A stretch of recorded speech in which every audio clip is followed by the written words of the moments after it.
Hello, everyone. Thank you for joining us for today's town hall. We'll begin in just a moment. I want to give everybody a minute to get in.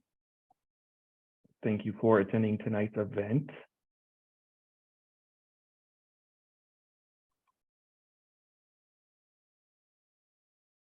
We'll wait just a couple more seconds before we start.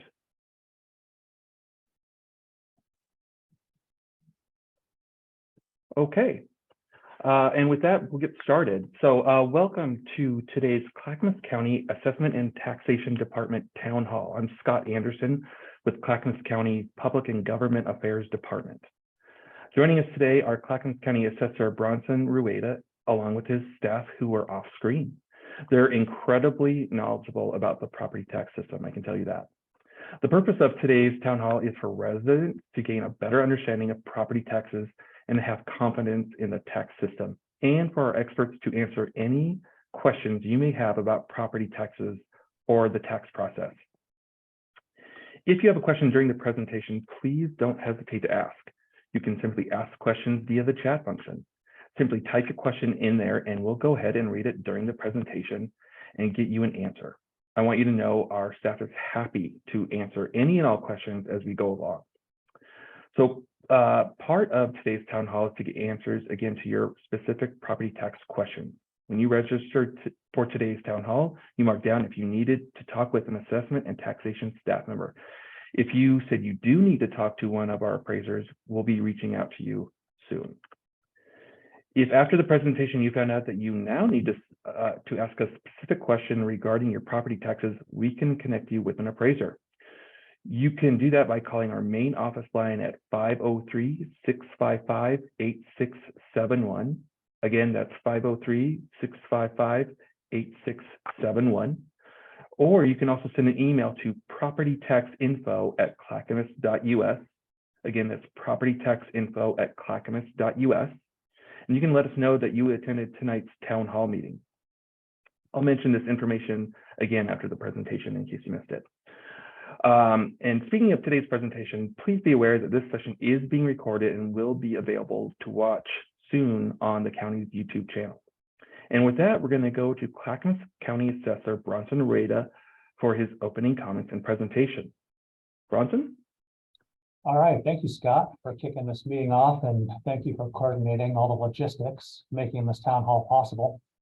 And good evening, everyone. I'm Bronson Rueda, the Clackamas County Assessor, and I would like to welcome you to our third virtual town hall. And I'm going to go ahead and share my screen. Just give me a moment.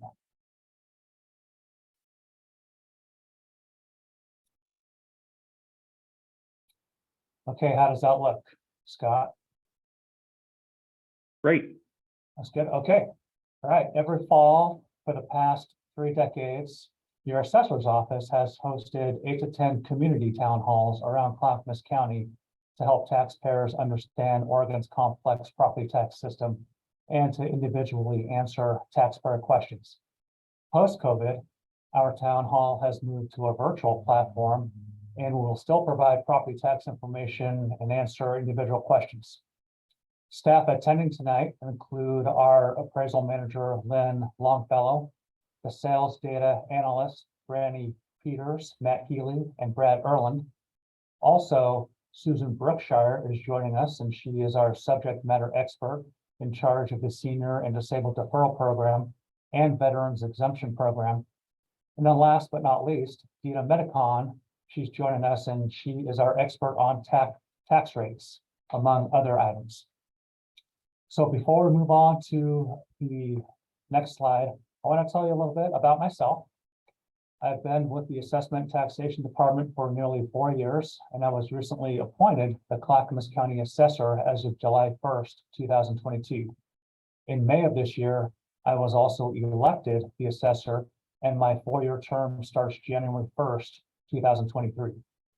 Prior to my time at Clackamas County, I spent 8 years at the Oregon Department of Revenue in Salem in the property tax division, where I managed about 40 appraisers and 3 subordinate managers.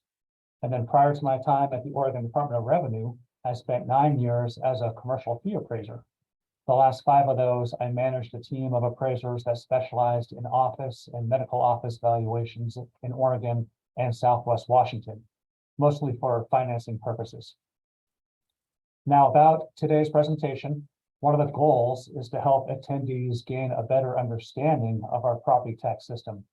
I will also give a broad overview of our real estate market and some specifics regarding Clackamas County's property tax data.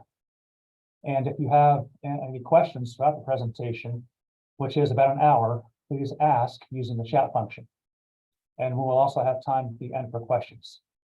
Now, last thing before I move on, the picture you're looking at on the first slide here is a view of the Little Zigzag Falls near Welch's, which if you are interested in hiking, it's an easy hike. I would consider an easy hike.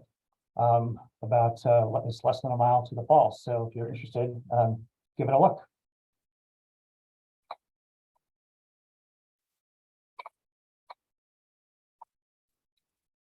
Okay, the next slide features a 4.5-minute video giving an overview of Oregon's property tax system.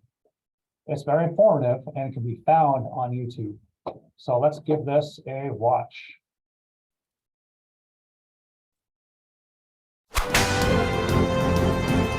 This is Joe Meek, one of the most famous men in Oregon history, fur trapper, mountain man, and the first marshal of the Oregon Territory. Joe was fearless.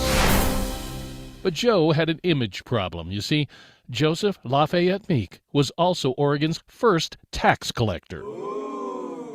In 1843, voluntary contributions were solicited to pay Oregon's provisional legislators. The first-year returns totaled $81.50.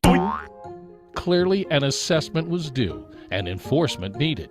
So the legislators decided to tax virtually everything: a person's pocket watch, their horse, saddle, clothing, even tools of their trade. The next year, 1844, the state assessment roll totaled $218,000, with cattle constituting almost half the roll. And that's the way property taxes started in Oregon. People paid property taxes as a percentage of the market value of their property. It was called a levy system, and has stayed that way for over a century. Now, it took a while for Oregonians to begin to appreciate what tax dollars do for quality of life. They provide for schools, law enforcement, and fire protection. Citizens were safer, happier, and more comfortable. Life was good. Then, as it always seems to happen, taxes increased. Part of it was because property values kept rising, but part of it also was that there were virtually no limits on the amount of property taxes that districts could levy. Finally, in 1990, Oregon voters approved Measure 5. Measure 5 placed limits on 2 broad categories of property taxes: taxes for public schools and taxes used to support other government operations like fire and police protection. Starting in 1990, real estate values really began to climb, negating some of the good that Measure 5 had done. Still searching for relief from rising taxes, in 1996, Oregonians approved Measure 47, which was designed to limit how fast and how much property values could increase. However, the legislature soon found that measure unworkable. It was scrapped and quickly replaced by Measure 50, which was approved by voters in May of 1997. Measure 50 significantly changed the property tax system. It separated assessed value from real market value, creating a more stable and predictable tax bill from year to year. Under the previous levy-based system, taxing districts received the full amount of property tax authorized by the voters, regardless of changes in the total assessed value within the district. Annual changes in value had a direct effect on property owners because the rate was just recalculated to raise the amounts requested by the district, and that made tax bills yo-yo and unsettled the voters. Think of it as a cherry pie. Property owners authorize the districts to tax them at a rate that generates enough money to buy a cherry pie. Each year, the district adjusts their rates so that they can buy the entire cherry pie. As the amount of taxable property and its value fluctuates, what they charge each taxpayer changes in order to still be able to buy the whole pie. And when the cost of the pie goes up, so does each taxpayer's property tax bill. Under the new rate-based system, changes in the total assessed value of a taxing district do not change the tax rate. Measure 50 created a maximum assessed value, which was the real market value of your property in 1995 less 10%. Taxes were calculated on the assessed value, which is the lower of the real market value and the maximum assessed value. Since then, growth in the maximum assessed value is limited to 3% regardless of fluctuations in the real estate market, provided there have been no changes to the property, such as new construction. For homes built after 1995, the maximum assessed value is determined using the ratio of maximum assessed value to real market value of similar properties in the county in the year constructed or improved. Long story short, at the time, voters wanted tax limitations and predictability. And while it's not a perfect solution, it is an improvement. If you have questions about any of the content of this video, please reach out to your local assessment and taxation office, and they'll fill you in.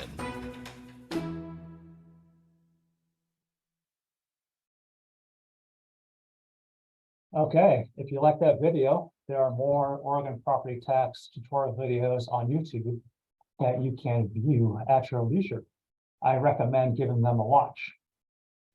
All right, on to this next slide. Before I get into the meat of this slide, there are two important things that I want you to know.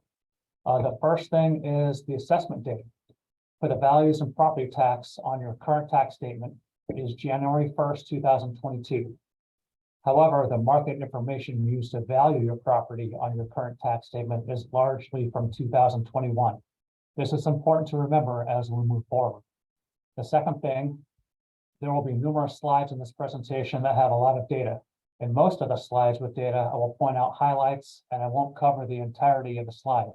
So please ask questions if there is something I don't cover that you're curious to learn more about. All right, now the slide here.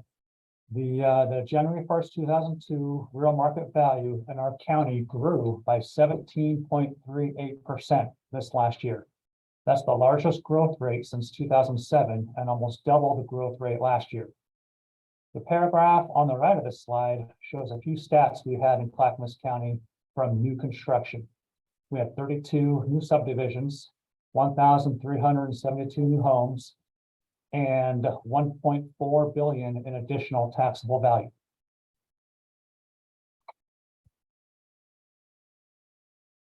Okay, here are some January 1st, 2022 statistics from RMLS. And RMLS stands for Realtor Multiple Listing Service, which is an online service. And this information is of the Portland metro area housing market. The next slide after this, we'll drill down to Clackamas County stats. But here we will focus on the Portland metro area at a high level, which Clackamas County is a part of. You can see sales of residential properties continue to be strong and sale prices continue to rise. The average sale price was up 15.8% and the median sale price was up 15.7%. All of the indicators on this page point to an appreciating real estate market. All right, as promised, here is some RMLS data showing the change in market values from January 1st, 2021 to January 1st, 2022 for select Clackamas County neighborhoods. Note that the value changes show how diverse our county is from urban to rural and the difference in market change in those real estate sectors. On this slide, we are looking at changes in value according to our internal sales study to reach market value as of January 1st, 2022 for Clackamas County. Here are all the 16 cities in our county, plus the unincorporated Damascus area. Remember a few slides ago, I stated real market value in our county grew 17.38% overall. Well, you can see all the double-digit growth in multiple areas throughout the county support the 17.38% growth rate. This last year, the residential market continued to be strong in 2021. This slide is a timeline of some of the events of the assessment and taxation department. It represents both a calendar year and how we operate on a fiscal year. Note that January 1st, over here I'm pointing out with my pointer, January 1st of any given year is our assessment date.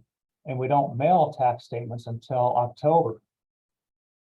And then the first property tax payment is due November 15th, nearly a year after the assessment date. So let's take a step back and examine the assessment date. Let's talk about the time period to collect market data for the assessment date. It's important to make the connection that the market period of your recent tax statement is from 2021. So let's start from now and work backwards. Your property taxes are due November 15th. And the taxes that you owe are calculated based on the assessed value of your property as of the assessment date of January 1st, 2022. In other words, the values you're looking at on your tax statement represent a point in time 10 months ago. Now, going further back, the values on your tax statement, again, are largely determined by data collected from January 1st, 2021 to December 31st, 2001. That time frame is over a year ago.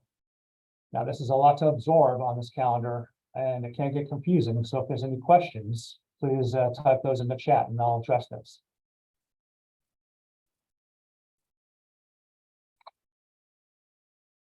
Okay, the next grouping of slides covers property tax law, specifically Measure 5 and Measure 50. I will cover these two measures in detail in later slides, but at a high level, our property tax system is shaped by these two initiatives put on the ballots by voters that are now part of our Oregon Constitution. I typically don't read slides, but I think this slide is an exception.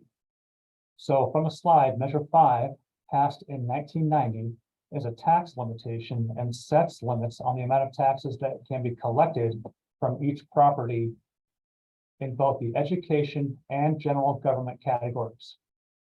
And then Measure 50, passed in 1997, is a value limitation and limits maximum assessed value, also known as MAV, limits the growth to 3% annually. Taxes are based on the lower of real market value or maximum assessed value. In addition, permanent tax rates were established for all local taxing districts with existing tax basis and serial levies. So the big takeaway here is that Measure 5 is a tax limitation and Measure 50 is a value limitation. Neither one of these measures places a 3% cap on your tax growth per year.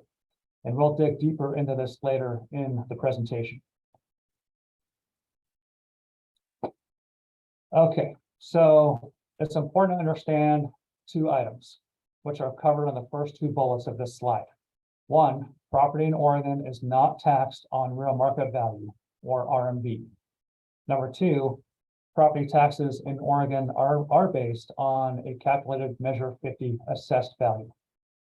Now, for those familiar with California's Proposition 13, established in the late 70s, in Oregon, market value does not reset when a property is sold. And finally, taxes in Oregon are calculated on the assessed value, which is the lesser of RMV or MAV. There's a lot to keep track of, but here's the bottom line. Typically, the MAV, the MAV, is equal to the assessed value, or AV, which is what taxes are based on. So maximum assessed value, MAV, can only go up 3% per year, with some exceptions. This creates the predictability of property taxes, which is what Oregon voters were looking for. One more thing to think about. If you're saying to yourself, well, if maximum assessed value, or MAV, MAV, can only go up 3%, why do my property taxes sometimes go up more than 3% in a year? One answer is new construction or remodeling a property. Another common answer is that voters in any given taxing district can vote in local option measures or bonds that can increase a property tax bill more than 3%.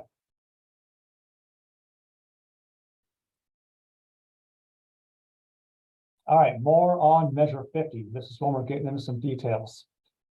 Before I get into what Measure 50 is, I think it's important to understand why we have Measure 50.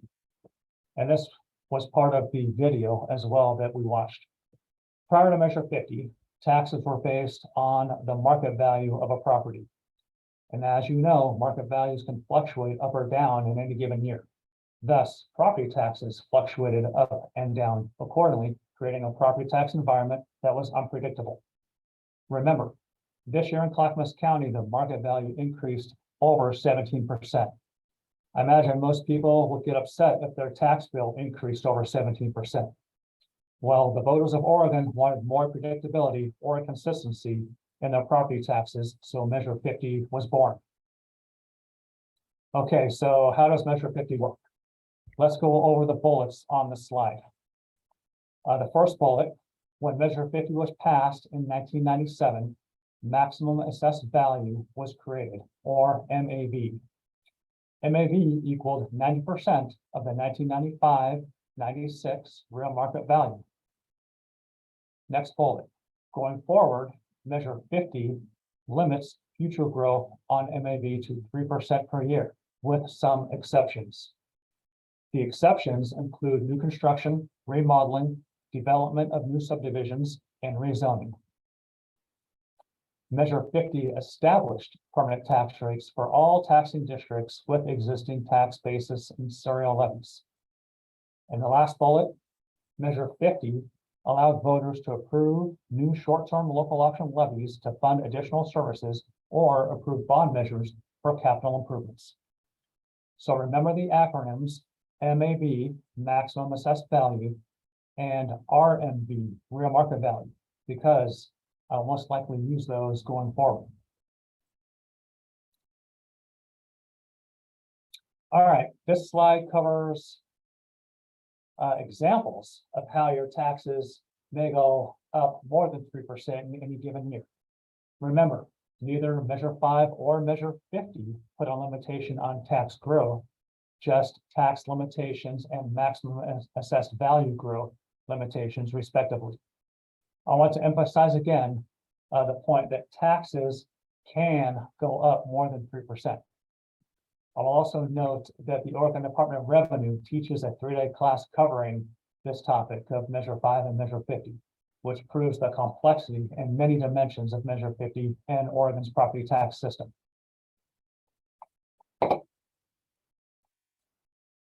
Okay, this slide covers the value history of one account in Clackamas County. The time period begins in 1997, and I'm using my pointer to highlight these areas.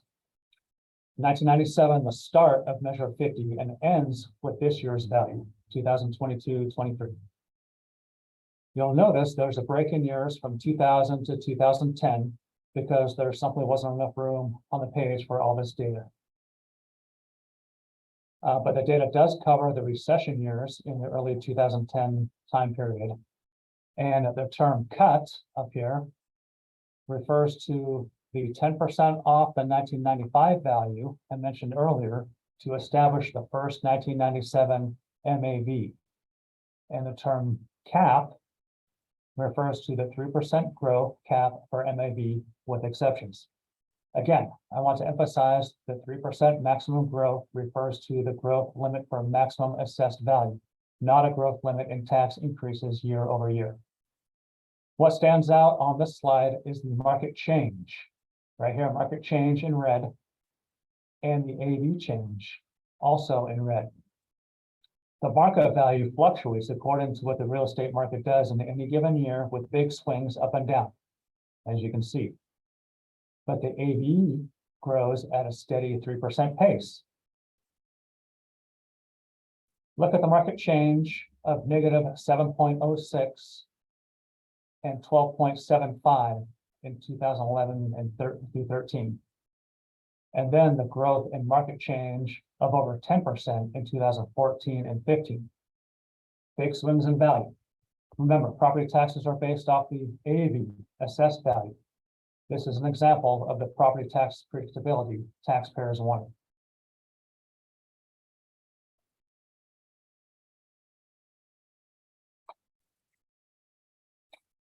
All right, this slide is introducing us to change property ratio, CPR. What is change property ratio? Well, remember Measure 50 was enacted back in 1997, and it created an MAV benefit for all property at that time. But what about property built post 1997? How do they get an MAV benefit? Well, for new construction, the assessor's office values the property, which creates the real market value, RMV. Then a change property ratio, referred to as CPR, is applied to the RMV, which creates the MAV for that property, a benefit similar to the property already in existence.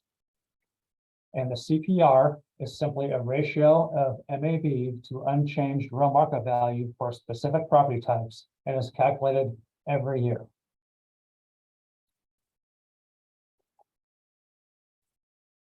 All right, here's a list and history of the Clackamas County's CPRs since 2013. Take a look at the column labeled 1XX residential right here.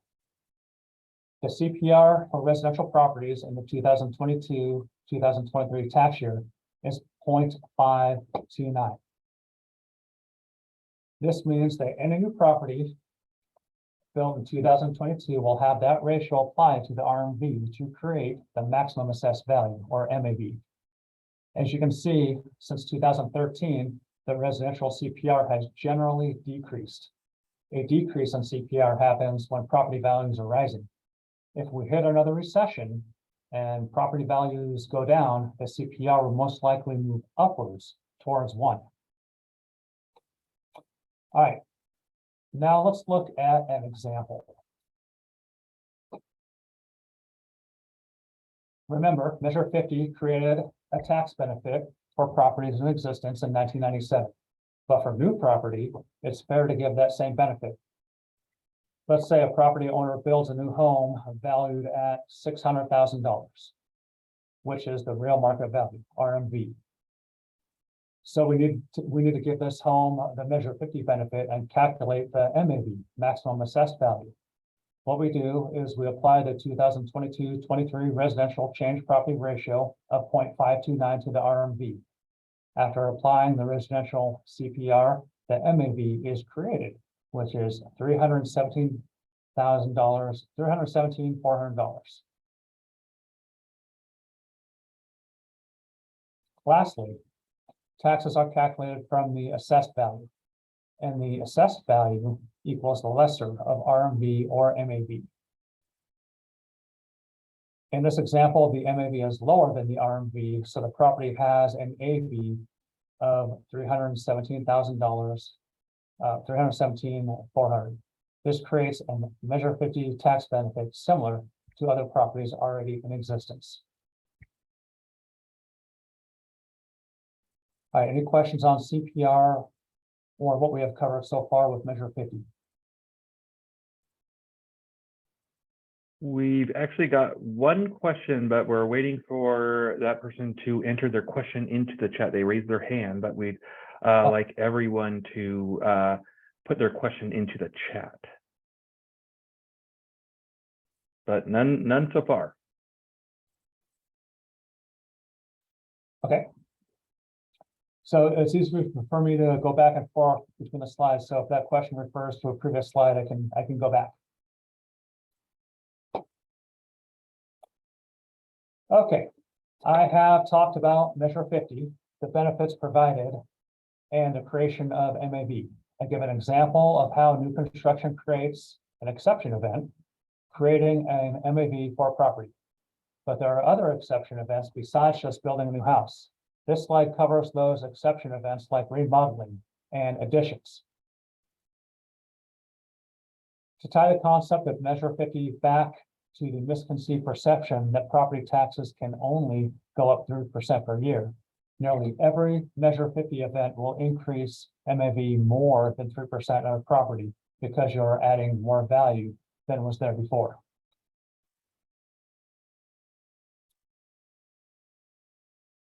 All right, the next 5 slides I think are interesting. They provide examples of new construction or remodels that trigger Measure 50 exception events. This first one is an example of a demolished house replaced with a new house.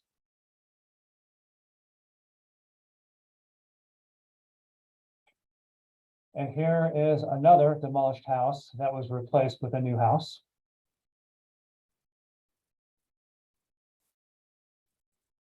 This third example is a kitchen remodel. Notice the island was reconfigured, new flooring, new countertops, new backsplash, looks like subway tile from here, new cabinets. This triggers a Measure 50 exception event. This slide is also a kitchen remodel. In my opinion, the old kitchen looked pretty good to me, but this new kitchen has a new reconfigured island with new countertops, looks like quartz, new cabinets, new range hood. And the last one I want to show you is a bathroom remodel. Again, subway tile backsplash in the shower area this replaced the older tile here. You have new countertops, new window, new fixtures, new flooring. So these are all examples of remodels that increase maximum assessed value and real market value.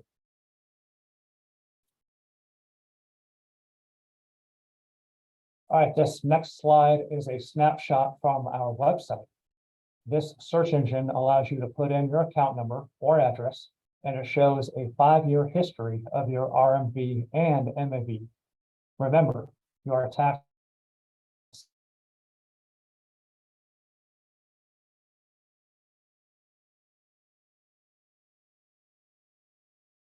as it's always been lower than the RMV, and that's represented by this blue line. This slide also makes the point that market adjustments can be more extreme than the MAV, which grows at a constant 3% pace. And then an interesting fact is back in 2012, we had about 30,000 properties in Clackamas County where the red line here dipped below the blue line. So the real market value dipped below the maximum assessed value. In comparison, this year we have about 12,000 properties where that red line dips below the blue line.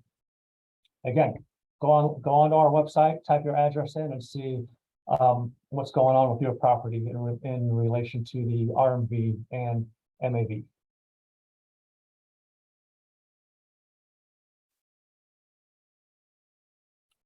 All right, our next constitutional limitation is Measure 5.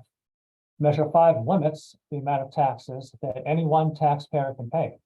The limits are based on RMV and fall into 2 categories: education and general government. The limitation on education is $5 per every $1,000 of real market value, and the limitation on general government is $10 for every 1,000 of real market value. It is important to note that the tax limitation calculation is applied to RMV, real market value, but the actual tax is calculated from assessed value, or AV. If the actual tax due goes above the Measure 5 limitations for either category, compression is created. So let's look at the next slide as an example.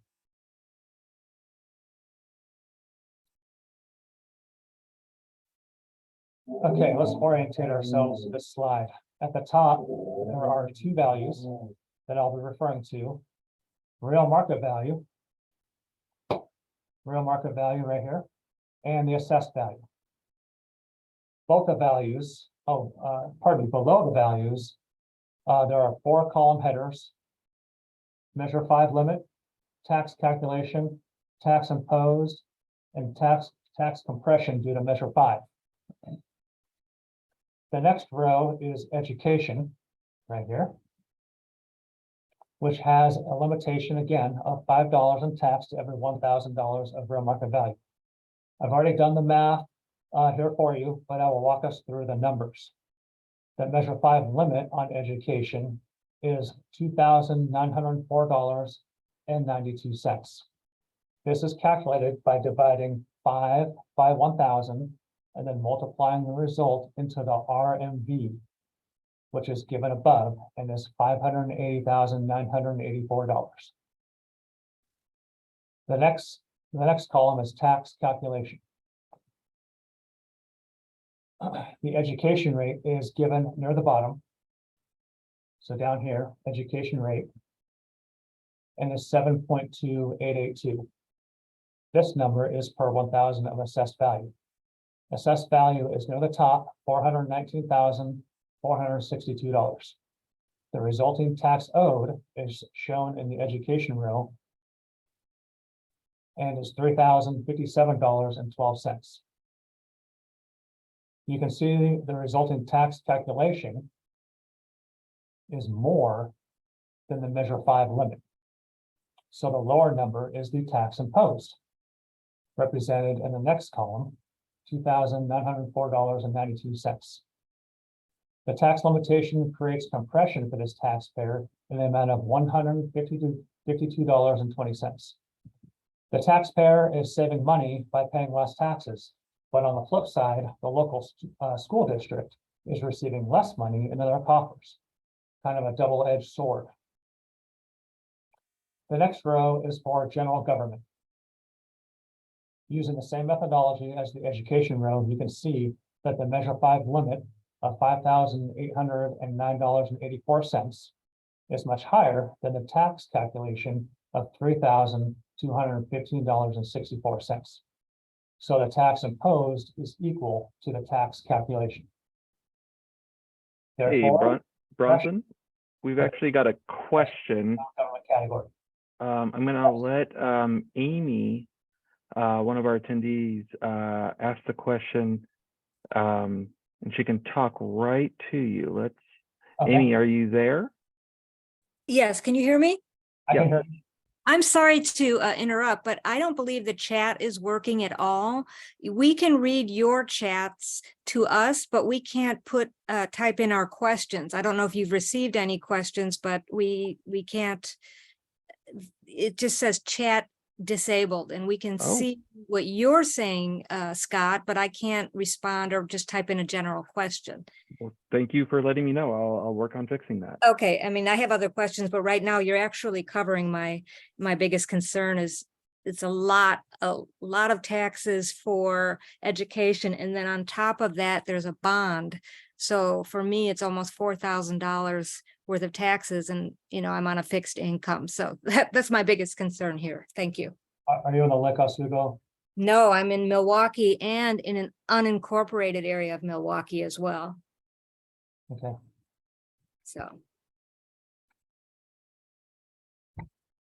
So yeah, if you could fix that chat, you might get more questions. Thank you for letting me know. I was wondering why nobody was responding. Thank you. Thank you. Okay, thank you. And Scott, let me know and let us know if you think you fixed that chat so somebody can test it out. Yes, thank you. I'll work on it. Okay. And Scott, this is Lynn. If I could jump in, I believe Carl also had a question. Yeah, he's here. He had his hand raised earlier. Perfect. Carl, are you there?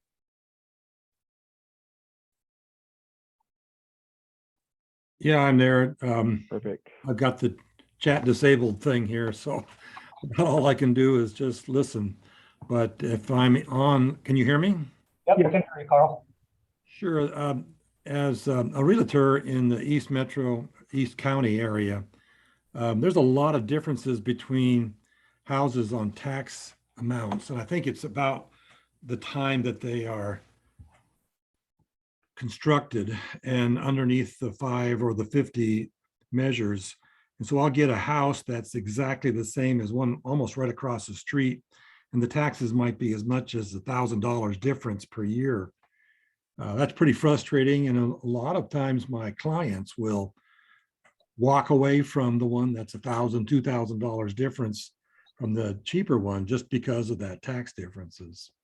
Can you explain the reasons why? Yeah, so Carl, this is one of the issues with our current property tax system, Measure 50. And there have been numerous studies that highlight the exact example that you just gave. And in fact, I believe it was Deschutes County, maybe 5, 6, 7, 8 years ago, put out a fantastic video. I think it's called The Tax Fairy, that really covers in detail, the reasons why, and it really, I think you pointed out to it, usually it comes down to when the construction happened. There are typically different time periods.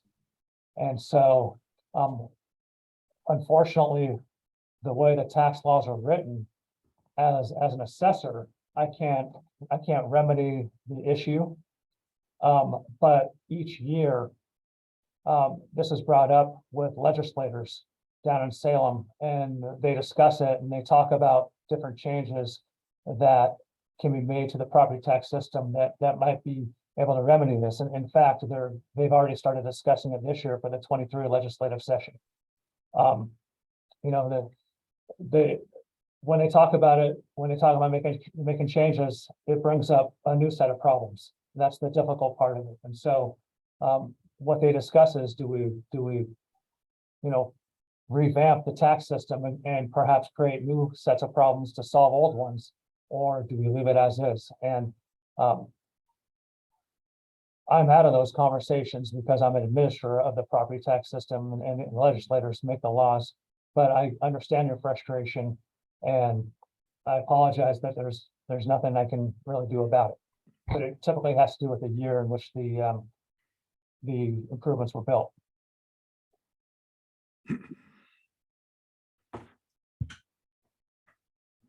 Do you have any follow-up on that, Carl? Am I still on? Can you hear Yep, me? I can hear you. Okay, all right, great. Yeah, the issue about that is that there is a difficulty in how people view those two properties, but I'll let that one go for the moment. The other thing that I've found that there are times when you get some internal improvements, and when the assessor comes through and looks at those improvements, if they haven't been identified prior to the sale, they look at, the assessor comes in and looks at those improvements, and suddenly the buyer has a tremendously increased, or at least increased, tax assessment that the first owner probably should have paid for. And now there's a surprise to the new owner, only because the assessor looks on the inside and finds that there was been a bunch of improvements that weren't identified until that sale happened. It's a surprise to some people to see the differences in their taxes. How can you mitigate that? So that's a good question, Carl. So what you're referring to is omitted property. And as far as mitigation, if the law states that if we discover omitted property, so property that is there, but it's not on our tax rolls, if we discover it, then we have to pick it up. We don't have a choice. It's not a you may pick it up, it's a you shall pick it up. And so unfortunately, and I give seminars to different real estate agents throughout the year on this omitted property issue, because it is a big issue. Because people that buy a property, they're expecting, they see what the tax bill is, and they see the property, and they have no idea that the assessor's office doesn't have those improvements on the record. And so what we like to tell the realtors is that when you list a property, or if you are showing customers around, before making an offer on that property, make sure you check with the assessor's office to make sure what's listed on that property when it's listed for sale is the same as what's on our records, and that should eliminate any omitted. Well, the omitted property will still be there, but then they'll know about it, and they'll know that we have to pick it up, and they'll know that's going to make a change in the taxes. So, unfortunately, this is another, bringing up two of the negatives on our the property tax system. This is another one where we have to pick up the omitted property, and at no fault to the buyer, they're typically stuck with a bill on that, and there's nothing that we can do about it. As I said, the law states we have to pick it up if we discover it. Probably not the answer you're wanting to hear, but. Hey, Bronson, this is Lynn. If I could just piggyback one comment on that, Yeah, would sure. be It would be, Carl, you mentioned that they should pay for something the prior owner should have paid for. The statute does have a bona fide purchaser clause in the statute, so we would not be able to go and collect those back taxes for the property that was not on the roll prior to the owner owning it, the new owner. Now, one exception to that, when we discover omitted property, we put a note on our records, and often title companies miss that note.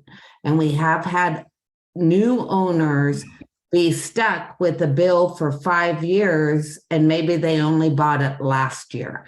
But that is because the title company didn't catch the note. So as Bronson said, we do work with the real estate companies and the title companies to try to educate them on that. Am I still on? Yeah, you're still on, Carl. Okay. Yeah, in all the years that I've sold real estate here in Clackamas County, I don't know that I've ever had some pre-warning that a buyer would have to know that the taxes are going to be considerably higher because of some internal improvement that the previous owner did. And it just seems that my buyers will be getting surprises when the assessment happens and they find out that maybe the garage is now a bedroom, or they've got granite instead of cheap countertops. It just seems like it's always a surprise when the buyer sees that new tax assessment. So Carl, what you can do is if you're listing a house, before you list it, check with our office to see if what you're seeing in there matches our records. And if you're taking clients around and showing them houses and they're interested in buying a house and they want to put an offer on a house, contact our office to make sure that our records match what's listed in the listing. I'll do that. Okay. All right, any other follow-up, Carl? Not at the moment. Okay, great. Thank you. This, by the way, just a side comment, this is exciting because this is my third year giving the presentation, and usually no one asks any questions. So thank you for the questions out there, folks. And Bronson, we have fixed the chat issue. And so now we're giving everybody the option, if you'd like to go ahead and still simply type your question into the chat, you can do that, and I can relay it. But if people want to chat directly with you, Bronson, then we're asking them to raise their hand, and I can unmute them, and they can get their questions answered. Okay, so Scott, I do see 8 indicators in chat. You saying I'm monitoring that? I thought. Nope, I am. I'll go ahead and monitor everything. Okay. All right. So let's get back to the presentation. Let's see here. All right, we're going over this Measure 5 example. And whoops, sorry about that. Going over this Measure 5 example. And we're talking about now this next row down here is bond debt. And bonds are voted by the people, and they're not subject to Measure 5 limitations. So as you can see here, the bonds, they're not subject to any sort of compression. So if you're, I know we had a little pause on the slide, and there's a lot here to take in, but that's all I'm going to say on this slide unless there's any questions on it. We have no questions on it. Okay. Let's move on.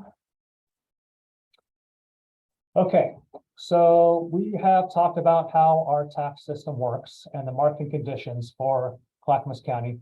Now let's focus on some of the results for the current 2022-23 tax roll. Mentioned previously, there was a 17.38% growth rate in real market values for the county as of the assessment date of 1/1/22, January 1st, 2022. And most properties assessed value grew by 3%.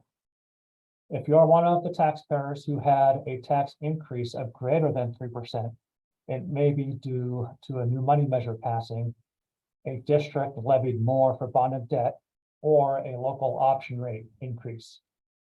Likewise, if you had a tax increase of less than 3%, but more than 0, it could be due to taxing districts levied less or paid off debt.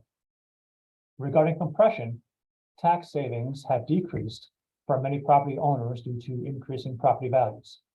About 10,500 properties will receive less Measure 5 tax savings this year, which equates to a decrease of $2.4 million from last year.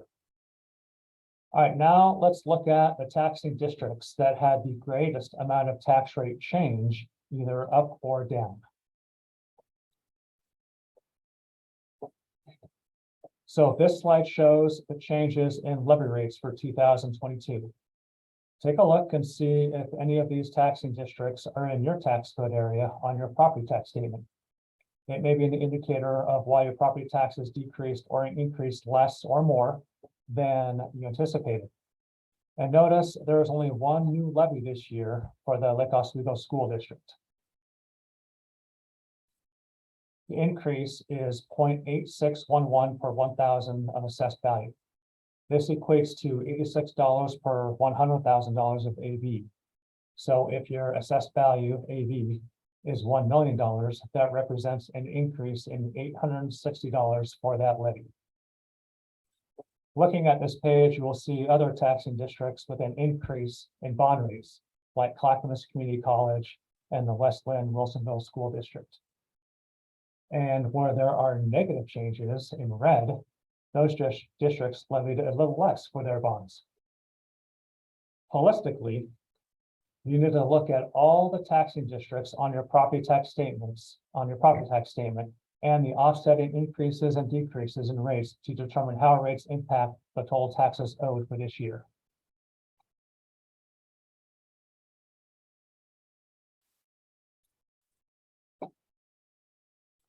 Okay, the previous slide outlined the money measure changes in the county. This slide outlines the result of what typical property taxes actually did, either going up or down. So take a look at this and see where your property lands. I live in Canby rural, actually. So my taxes had a small increase over 3%. However, 2 years ago, my taxes went up the highest percentage in the county. Remember, factors that control how much your taxes change from last year include new voter approved money measures, Measure 50 exception value, compression, and taxing districts levying lower or higher rates than the year prior.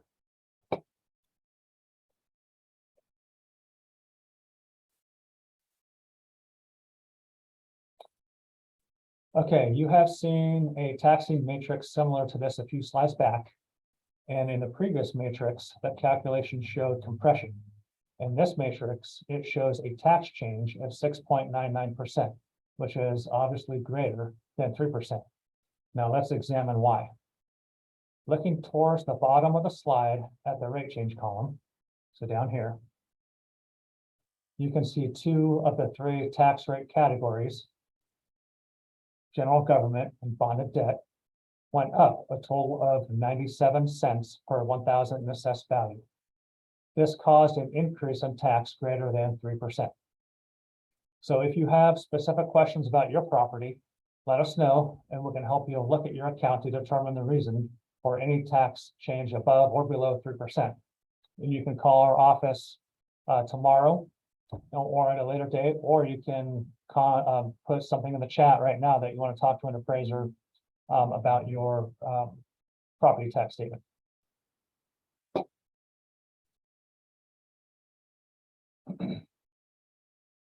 Okay, this is a slide that shows a lot of interesting data. If you focus on the 2022 column up here and work your way down, you can see the value and tax numbers that Clackamas County has and the changes in the past couple of years. This year, the county's RMV is over $110 billion. The taxable value is over $60 billion. And the tax imposed is over $1 billion. And this is the first year Clackamas County has crested the $1 billion mark. And that is a lot of property taxes to collect. But one interesting fact is that we typically collect 87% of the imposed taxes by the November 15th due date. So that's over $870 million for this tax year. The high Bronson, collection rate we can largely- actually have a question, Bronson. Pardon me? We actually have a question. All right. Come in. The question is, have you ever found an error that reduced a tax burden for an individual payer other than assessed value of the property? So, good question. Lynn, did you hear that question? Do you have any examples or anything that covers that? Yes, hey Bronson, yes, I did hear that question. That's a great question because folks do contact us and we do discover errors on the tax roll. Maybe they demolished an outbuilding and we were never notified of it and we might remove it. During the appeal process to BOPTA, the Board of Property Tax Appeals, we look at all of our inventory, we dive in more and verify the inventory, and we often make corrections to the roll. Another example is maybe the condition of a property. Manufactured homes come to mind. Often we're notified that they're in very poor condition and we weren't aware of it. And then when we make that adjustment to the market value based upon the condition, it will affect their taxable value. So yes, we do. Excellent, Lynn, thank you. And if you don't recall, Lynn is our appraisal manager. Okay, let's move on and look at some more statistics. All right, this slide shows 22 years of the change in market value and assessed value of all the accounts in Clackamas County. This time period is post Measure 50, and you can see the ups and downs of the market value growth rate, including the recession years, 2009 and 2012. Trying to point it out here, right here, where we had 4 years in decline before it started to turn around to double-digit growth. Now take a look at the assessed value column over here. Note that every year the assessed value increased no matter what the market value did. This is due to the yearly 3% MAV growth, maximum assessed value growth, on most accounts for Measure 50. Not one year did the assessed value growth show a negative number. However, the growth of the assessed value did dip below 3% for that same time period, 2010 to 2012, because of the less construction and more accounts paying on market value instead of MAV, maximum assessed value. In this slide, it also shows the predictability of assessed value due to Measure 50.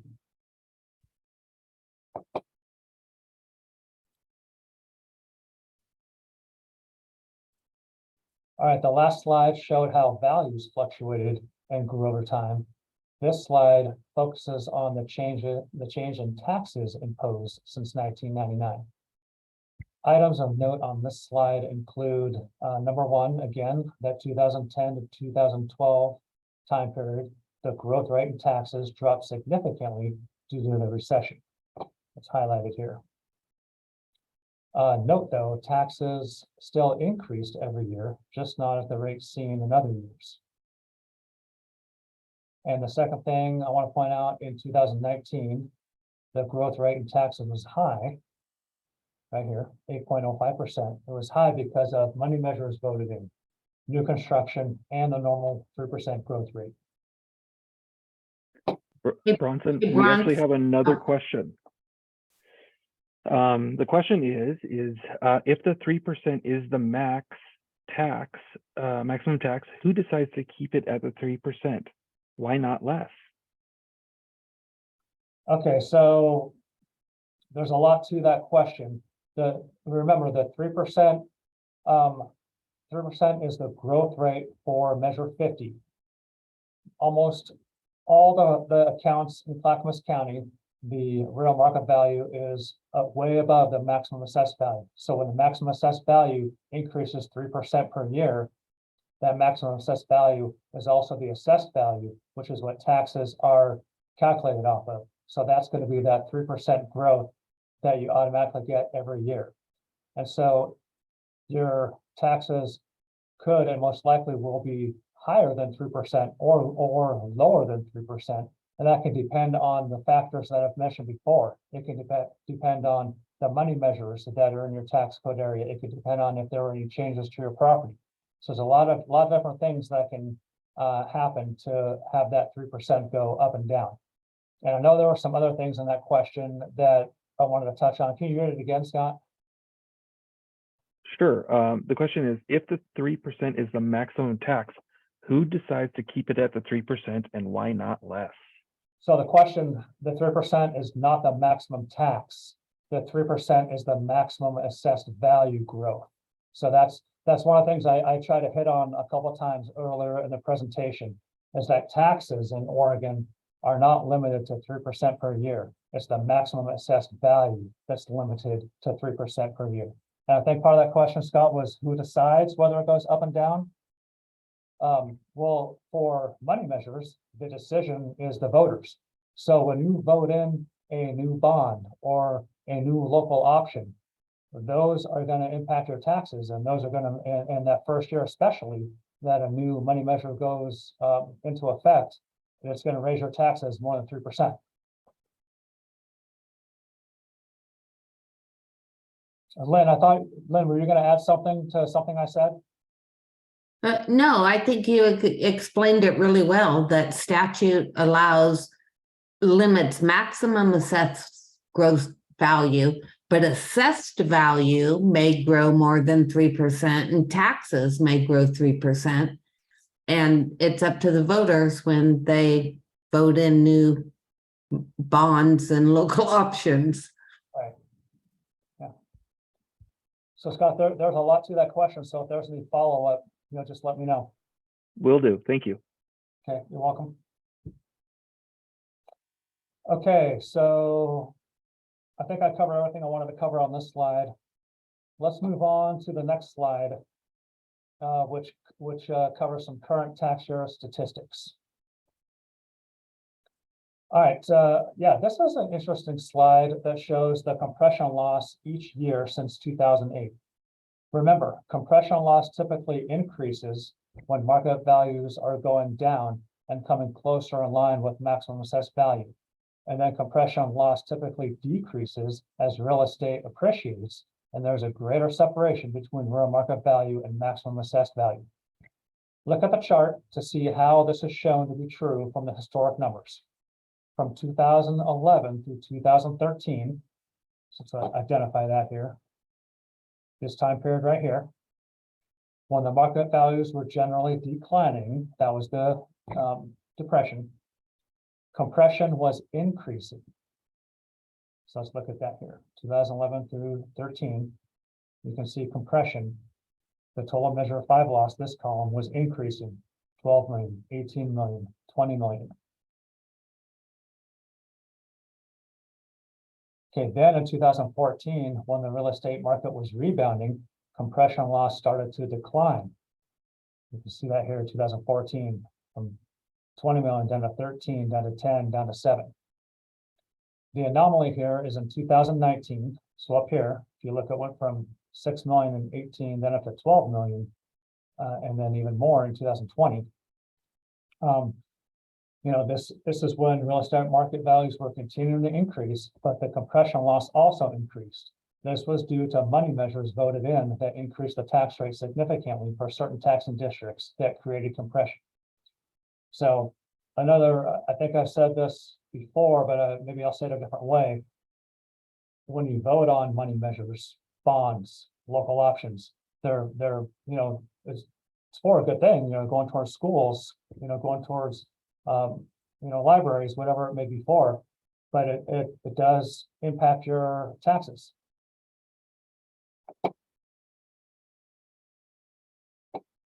Okay. Moving on to the next slide. This graphic displays how much out of each dollar collected in property taxes goes to the local services in the county.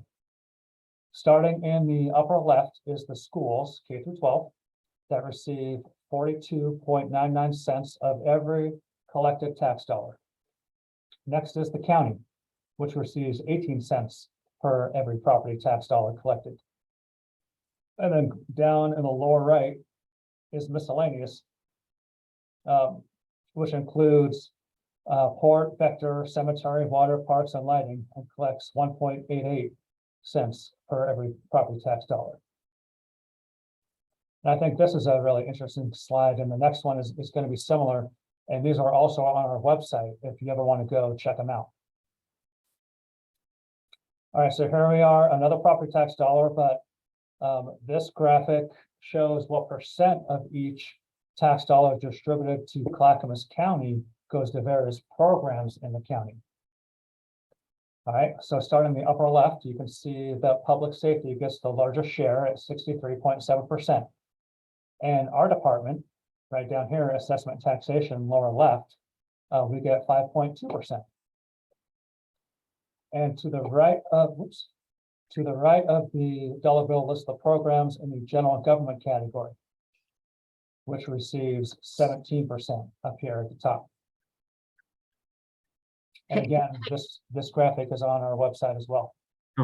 Hey, Bronson, there's a comment in the chat that it's not a question, but it's a comment that you might want to address, or I can, but we hear it a lot.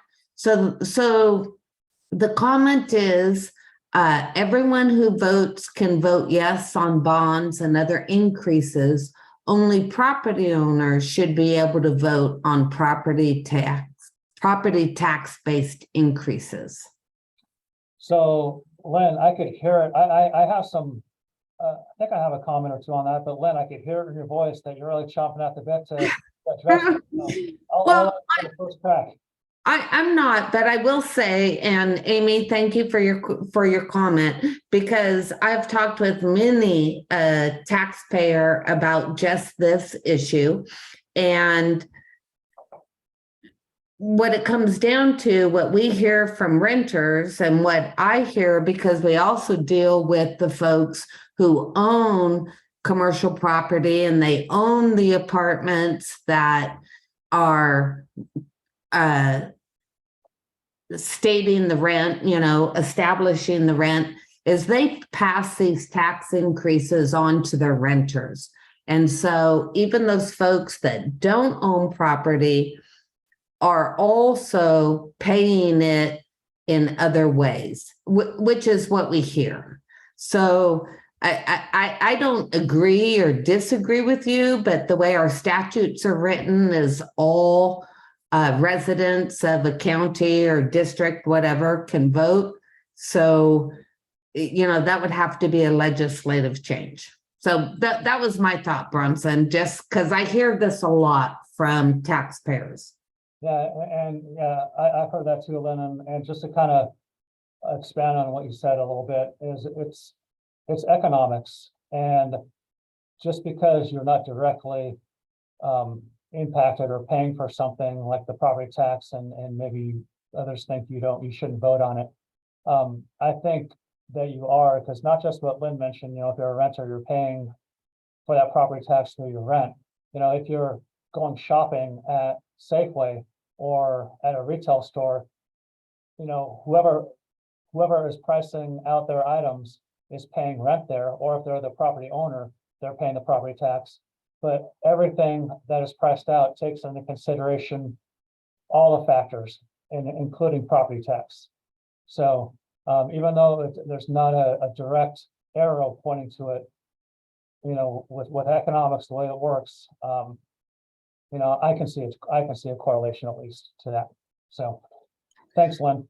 Is there any follow-up to that? And well, I was just going to say thank you, Amy, for your comment, because it is a good comment, and it is one that we in the assessor's office, my staff, have regularly with taxpayers. And Again, it would take a legislative change to statute to change that. Okay. So let's move on to the next slide.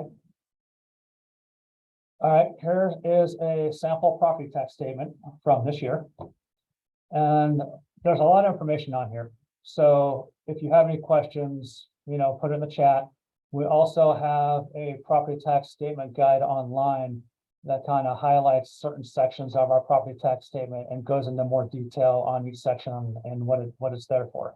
But what I'm going to focus on is over here on the right in this rectangular box, the 2022-23 current tax by district. Right, this and below this is a list, a detailed list by taxing district of the property taxes owed. The first three lines comprise the education category. You can see that here, education. The next grouping of taxing districts is the general government category. See that right here. And then remember, these two categories are subject to compression through Measure 5 tax limitations. And the last group has 3 line items. And notice at the end of those line items, it says excluded from limit total. I'm circling it here with my arrow. These are line items. These line items are bonds voted in by the voters, which are not subject to compression through Measure 5 tax limitations. All right, and the last thing that I want to point out on this tax statement is the e-notices information right here. This is new this year, and going forward, you can receive your tax statement electronically instead of a paper copy in the mail. And I have a slide towards the end of the presentation where I'll talk about e-notices a little bit more. Okay, moving on. The next four slides deal with the appeal process.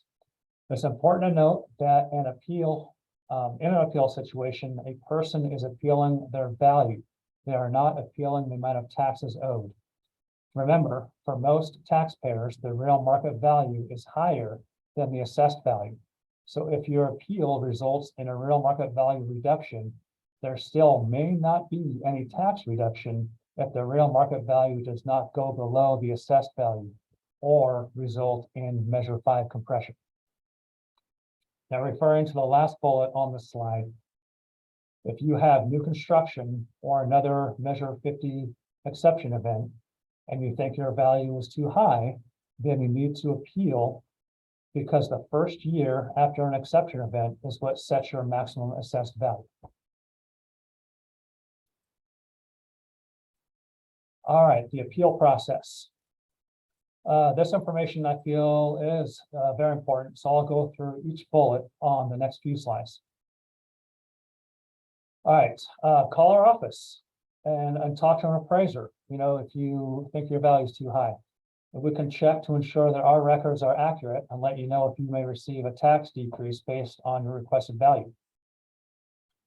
Next bullet, the appeals are processed through the County Board of Property Tax Appeals, and that's referred to as BOPTA. That's the acronym. And this is the official first step, filing the paperwork. All right, next, BOPTA is administered by the county clerk's office, not by our office, not the assessment taxation office. And the next bullet, typically the appeal paperwork must be filed by December 31st in any given year.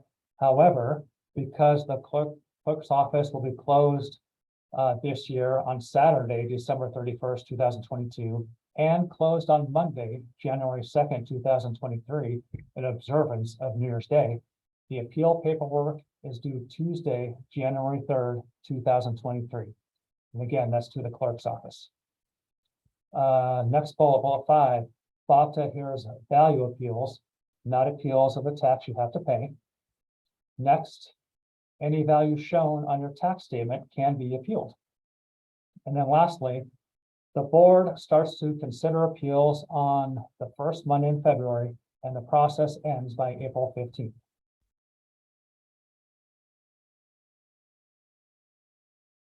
All right, keys to the appeal process.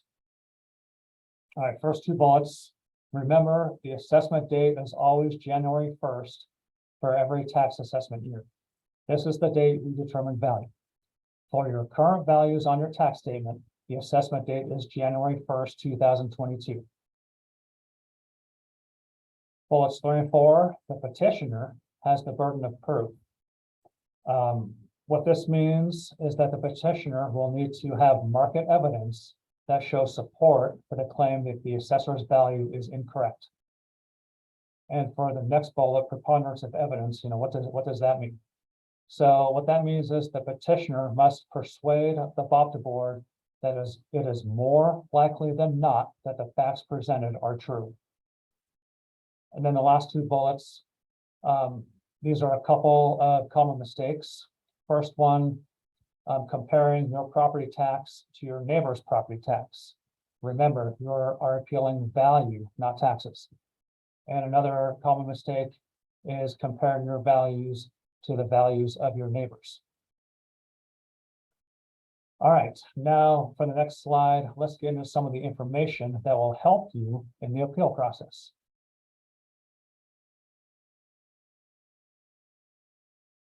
All right, this is the last appeal slide, and this is a listing of supporting documentation that will help in an appeal. All right, a recent sale of a property. So if you purchased your home in an arm's length transaction for, say, $650,000, and we have it valued at $850,000, that could be an indicator that we have your property value too high. The next two bullets, if you have a recent fee appraisal, that could be useful. An appraisal will have a list of 4 or more comparable sales that support a value, which is what bullet 3 is describing, a comparison of sold properties similar to yours.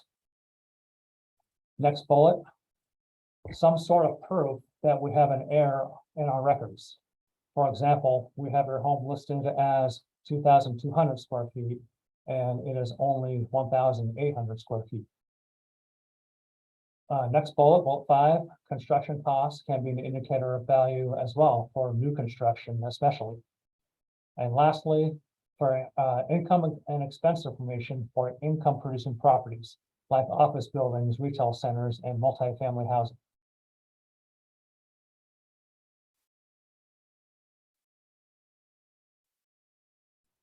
All right, I'm not going to spend a whole lot of time on these next two slides, but there is contact information if you would like to talk to a subject matter expert.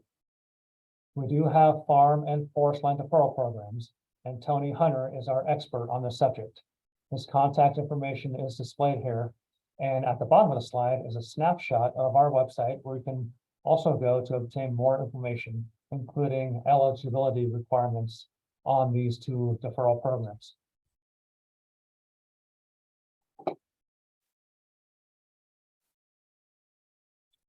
All right, this slide includes the contact information for our expert on the Senior and Disabled Deferral Program and for veterans and active duty military exemption programs. And speaking of Veterans Day, next week is Veterans Day. I'm a veteran and served 4 years in the United States Army.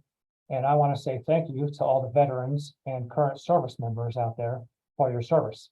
I appreciate what you have done or what you are currently doing for our country.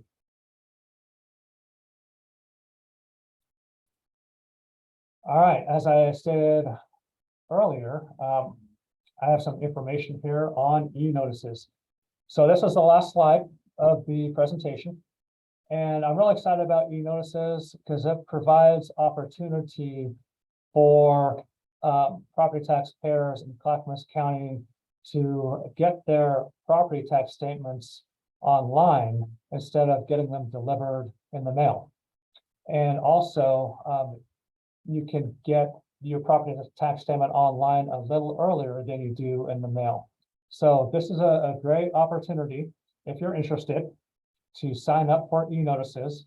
And there's information on our website with instructions and a direct link to sign up for e-notices. And you get all your future property statements online. What happens is you'll get an email from e-notices that provides a portal to the site that stores the current year and previous years, starting with this year, property tax statements. And you have the ability to print or download and save directly from that site. But if you want to be clear, if you do sign up for e-notices, then paper statements will no longer be delivered. But we're hoping that this can be a time saver and a money saver for both the county and for taxpayers going forward. All right, are there any questions? Any additional questions, I should say? We don't actually have any additional questions, but I did put in the chat that you can find everything, including the e-notices information on the assessment and taxation website, which is www.clackamas.us/at. But with that, right now, we will open it back up to questions since Bronson's presentation is now complete. So feel free to ask any questions in the chat or raise your hand. I also want to repeat that if you found that you want to talk to one of our appraisers after today's town hall regarding a specific property tax question you might have, you can always call the main office line at 503-655-8671 or send an email to propertytaxinfo@clackamas.us. And so I will, I'm looking here in the chat. We don't have any questions. We don't have anybody whose hand is raised. So we'll give you a few quick seconds to type any questions out or raise your hand before we call it a night. Okay, while we're waiting, Scott, I just want to say thank you for everyone for taking the time to join us, and thank you for all of you who are asking questions tonight and engaged. That was enjoyable, and we look forward to hearing from you if you do have any questions in the future. Back to you, Mr. Anderson. Perfect. Well, I will come back on screen, and Bronson, if you can stop your sharing of the presentation, thank you. So again, I don't see any questions in the chat or any hands raised, so it looks like we'll end tonight's presentation. I want to thank everyone, including all of our guests here today and everyone who joined us online. And I'll repeat again, if you have any questions or would like to speak to any or to an appraiser, please call our main office line at 503-655-8671 or send an email to propertytaxinfo@clackamas.us. And I'm going to put that in the chat right now. And hey, Scott, we did get a last minute comment from Susan, just thanking Bronson very much for the presentation and asking if we will continue online in the future. Yeah. So yeah, that's a good question. So right now, you know, we like I said previously, we used to conduct these in person the last 3 years, including this year, it's been online. So if anybody does have any feedback, what the preference is, whether it's online or in person, I welcome that as well, and that will help make a decision for future town halls. Great. And yeah, you can send any thoughts or information to propertytaxinfo@clackamas.us. Sorry, Scott, I just wanted to point out Amy S said online is the best. Yes, thank you, Amy. Okay, well, again, with that, we will wrap up tonight's town hall. Again, I want to thank everybody for joining us. Bronson, thank you, and Lynn, thank you, and the entire assessment and taxation team. Thank you all so much, and have a great night. All right, good night, everyone.